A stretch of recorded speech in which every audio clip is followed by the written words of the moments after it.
What's going on, everybody? Crazy Dog back with my Browns Cardinals Week 9 preview as my 4-3 Cleveland Browns are finally back at the Dawg Pound after back-to-back road games as they welcome the 1-7 Arizona Cardinals to town to begin the month of November. And honestly, if you're the Browns, this is the kind of team that you want to face right now because, again, you're coming off a brutal, typical Browns loss on the road in Seattle where you honestly had the game won, but you left the door open just a little bit and the Seahawks kicked the door down and stole the win from you. Well, now you head back home and you face arguably the worst team in the NFL in the Arizona Cardinals, who are currently mired in a 5-game losing streak. Now, don't let that fool you. They really haven't been getting embarrassed. They've been in pretty much every game. And then the opponent just takes over at some point, and then that's it. Now, if you're the Browns this week, you got to go out there and take care of business, right? Just go out there and straight up dominate them from the beginning.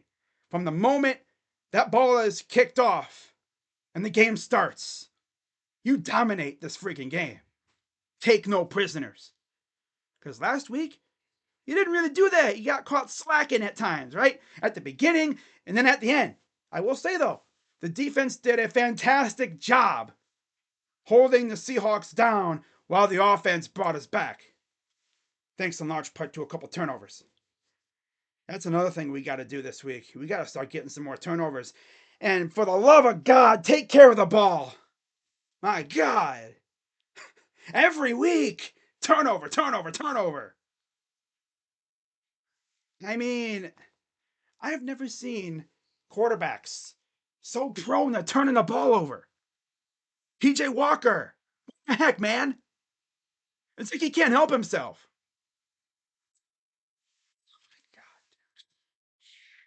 Now, as far as Deshaun Watson goes, I don't know if he'll be back this week. Some people think he will be. Honestly, I've heard he'll be back next week against Baltimore.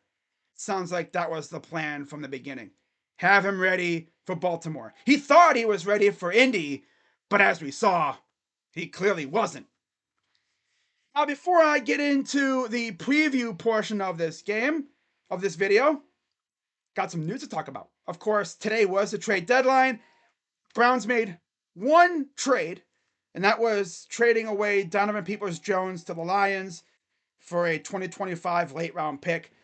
But that wasn't the only move that we made, because earlier today, before the trade happened, the Browns made some practice squad moves.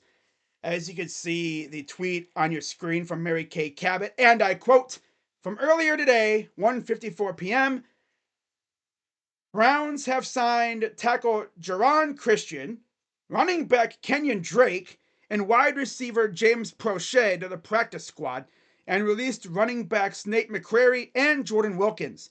In addition, the team has placed tackle Ty Neshke, biceps, on practice squad injured reserve.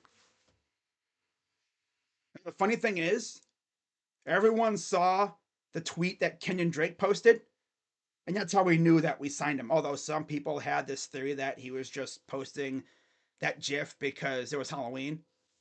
But yeah, Kenyon Drake, who once upon a time was an Arizona Cardinal, of course, in that infamous "Come Get Me" game, that dude absolutely cooked us. So how fitting would it be if we brought him up for this game and he went out there and cooked the Cardinals? That'd be kind of funny.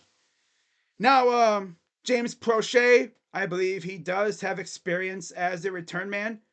And with us getting rid of DPJ, I could see us putting James Prochet at returner just to see what he could do. Because if I'm being real, DPJ really wasn't it at returner. He had one really good return, and that was against Houston that he took to the house. Other than that, he's been mid at best. But that's really the only news I have. And now with that being said, let's get into the preview portion of this video. Now we're going to start off with the series history between these two. And believe it or not, the Browns actually lead the overall series 33-16-3. Of course, a lot of those wins are from way back in the 50s when the Browns were a juggernaut.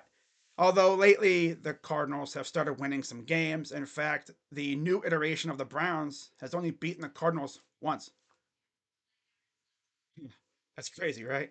2003. Sheesh. Damn near 20 years. Of course, Arizona's last win, 2021. And then Browns' last win, 2003. Well, with that being said, let's get into my 3 keys to victory. Number 1, make life miserable for the quarterback. In this case, Clayton Tune.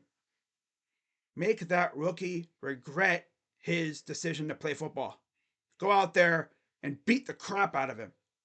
Force him to make mistakes and take advantage of those mistakes. Number 2, take care of the damn ball. This is too much to ask for nowadays. I mean, my God. Like I said, I have never seen quarterbacks so prone to turnovers in my life. I can't even count how many turnovers we've had. What is it, 17? I'm pretty sure we lead the league in giveaways. It's mostly from the freaking quarterback position. Like, my God. I mean, today's Halloween, but these guys are giving away the ball like candy lately. Come on now. Take care of the damn ball. In fact, if PJ takes care of the ball against the Seahawks, we probably win that game. It's legit. Like that last interception that PJ threw off of Jamal Adams' head. Of course. Of course he would do that. Especially when all he had to do was look to his left a little bit. And oh, look, Jerome Ford, wide open. He even had David Njoku wide open, too. And then, of course, earlier in that game, when he threw it to Amari Cooper, who was tightly covered, he had Elijah Moore open for a walk-in touchdown. And don't even get me started about the Cameron Mitchell dropped pick six. We had so many opportunities to put the game away, and we couldn't do it. My God. We should be 5-2 right now. Damn, it pisses me off. Number 3. This is the big one. Please don't be a bozo, Kev. Right? Don't be a bozo. Like, seriously. Is that too much to ask? My goodness, man. Now, as far as my player to watch, I'm going Myles Garrett. I think he's going to have a big game this week. He was kind of quiet against Seattle. He did get 1 sack, but coming off that masterclass game against Indy, yeah, he kind of had a little bit of a letdown game. I want him to go out there and just tear the Cardinals apart. And then my prediction, I'm going to go Browns win 31-17. And we go to 5-3, which I believe is our best start since 2020. And then, of course, we got a very tough 4 games coming up after that. Let me pull up our schedule real quick. We got Baltimore on the road, Pittsburgh at home, and then back-to-back roadies against Denver and the Rams. Both games starting at 4. 4:05 against the Broncos, 4:25 against the Rams. And then after that, we got the Jags at home, Bears at home. We go to Houston on Christmas Eve.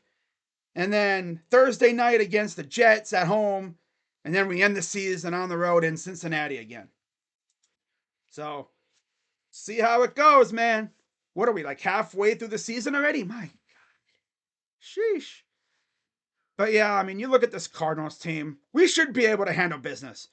I said before the season, looking at their roster, it gave me 2017 Browns vibes. Now, don't get me wrong, they have some good players, but as a unit, no, not good at all.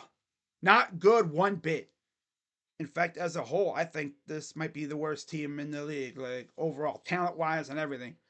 If the Bears were actually a serious team, they'd be better than the Cardinals. In fact, I believe the Cards and Bears play each other later in the year. So, that'll be fun.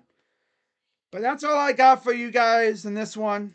And most likely this video will be going up after my Knicks and Cavs stream. So Yeah, let's go Cavs, right? So with that being said, that's all I got for you guys. Let's go Browns. Let's get this dub on Sunday, and let's get the 5-3. All right. That being said, I'm Crazy Dog. Let's go Browns, and I'm out. Bye bye.